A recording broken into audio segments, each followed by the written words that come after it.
అన్నా ఈ కష్టం నేను పడలేనన్నా. యాన్న పల్లెటూరులో కాకుండా సిటీలో చూసి నేను పెళ్లి చేసుకునేస్తా.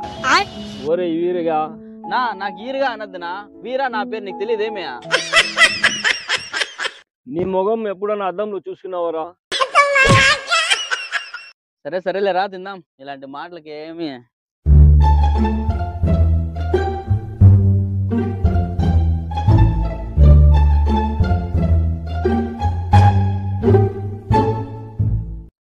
ఎలా అయినా సిటీకి పోయి పెద్ద పెద్ద విమానాలు, రైళ్ళు, పెద్ద పెద్ద బిల్డింగ్లు ఇవన్నీ చూడాలని ఆశగా ఉందన్న. నేను కూడా నీలాగా చిన్నప్పుడు చాలా అనుకున్నాను రా. అవన్నీ కాని పనులురా. సిటీకి పోయి బాగా బతకాలా అనుకున్న వాళ్ళు చాలా మంది అనుకున్నారు. మళ్ళీ పల్లికి వచ్చి ఈయన కూలి పని చేసుకుంటా ఉన్నారు. మన మిడిల్ క్లాస్ వాళ్ళకు అట్లాంటివన్నీ ఆశలు ఉండకూడదురా. కూలి చేసినామా, తిన్నామా, పండుకున్నామా అంతేరా. మాకు దేవుడు రాత రాసిండేది.